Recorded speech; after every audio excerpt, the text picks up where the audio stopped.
नमस्कार साथियों। आज हम एक ऐसे विषय पर बात कर रहे हैं जो इस समय भारत के लोकतंत्र की सबसे गर्म बहस का केंद्र है। चुनाव आयोग का एसआईआर मतलब स्पेशल इंटेंसिव रिवीजन। तो चलिए पहले समझते हैं कि एसआईआर है क्या। सामान्य तौर पर हर साल जनवरी में मतदाता सूची का संक्षिप्त संशोधन मतलब समरी रिवीजन होता है।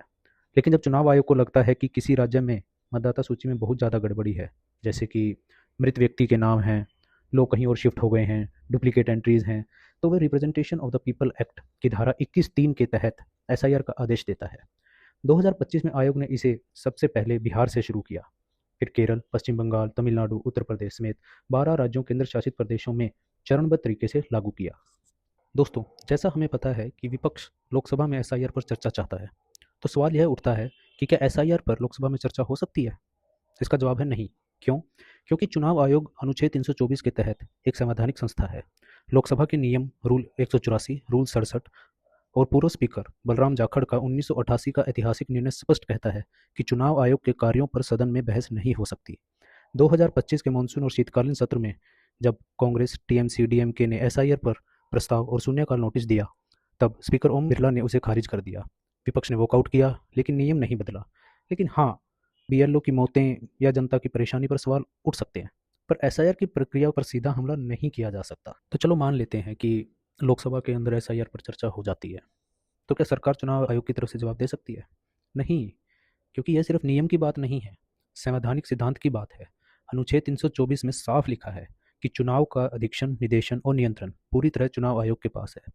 सरकार का कानून मंत्रालय सिर्फ प्रशासनिक सहायता दे सकता है, नीतिगत हस्तक्षेप नहीं कर सकता। इसलिए जब राहुल गांधी या ममता बनर्जी एसआईआर को सरकारी साजिश बताते हैं और सरकार से जवाब मांगते हैं, तो विधि मंत्री अर्जुन राम मेघवाल बार बार यही बात कहते हैं। यह चुनाव आयोग का स्वतंत्र कार्य है, सरकार इसमें दखल नहीं दे सकती और न ही आयोग की ओर से सदन में जवाब दे सकती है। अगर सरकार आयोग की तरफ से बोलने लगे तो आयोग की संवैधानिक सत्यता ही खत्म हो जाएगी, मतलब उनकी क्रेडिबिलिटी ही खत्म हो जाएगी। यही कारण है कि सदन में जब एसआईआर का मुद्दा उठता है, सरकार मौन रहती है और सिर्फ इतना कहती है, यह इलेक्शन कमीशन का क्षेत्र है, शिकायत सीधे आयोग को करें। तो भारत का आम नागरिक होने के नाते हमें तो यही समझ में आया कि विपक्ष एसआईआर को गलत बता रहा है, सरकार उसे सही बता रही है, इलेक्शन कमीशन भी सही बता रहा है। तो हम कहाँ जाएं? हमारे पास एक ही ऑप्शन बचता है, वो है सुप्रीम कोर्ट। तो आइए जानते हैं अब तक सुप्रीम कोर्ट ने क्या क्या कहा। कोर्ट ने एसआईआर को पूरी तरह रोकने से साफ इनकार कर दिया। जस्टिस संजीव खन्ना और जस्टिस दीपंकर दत्ता की बेंच ने कहा कि मतदाता सूची को शुद्ध रखना चुनाव आयोग का संवैधानिक कर्तव्य है। कोर्ट उसमें हस्तक्षेप नहीं करेगा, लेकिन कोर्ट ने पारदर्शिता के लिए कई ठोस निर्देश दिए हैं, जैसे आधार कार्ड, राशन कार्ड, पुराना वोटर कार्ड भी वैध दस्तावेज माने जाएं।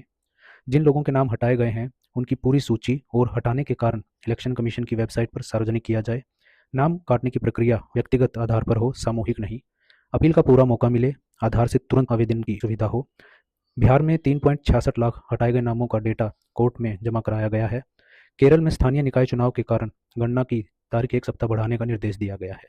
कोर्ट ने यह भी स्पष्ट किया है कि एसआईआर नागरिकता जांच का माध्यम नहीं बन सकता। तो निष्कर्ष क्या है? एसआईआर एक जरूरी प्रक्रिया है, लेकिन जिस तरह से इसे लागू किया जा रहा है, घर घर बीएलओ भेजना, फॉर्म 7 की बाढ़ आ जाना, दस्तावेजों की शक्ति, उससे गरीब, प्रवासी, बुजुर्ग सबसे ज्यादा प्रभावित हो रहे हैं। विपक्ष इसे वोटर डिलीशन का हथियार बता रहा है, जबकि चुनाव आयोग कहता है कि हम सिर्फ फर्जी वोट हटा रहे हैं। दोस्तों, सच्चाई यह है कि सुप्रीम कोर्ट ने बीच का रास्ता निकाला है। क्या एसआईआर चलता रहेगा, लेकिन ट्रांसपेरेंसी होनी चाहिए, पारदर्शिता होनी चाहिए और अच्छे तरीके से होना चाहिए।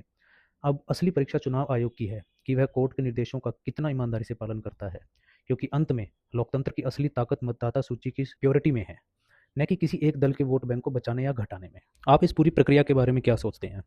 कृपया करके कमेंट में अपनी राय बताएं और इस चैनल को शेयर करें, सब्सक्राइब करें। धन्यवाद।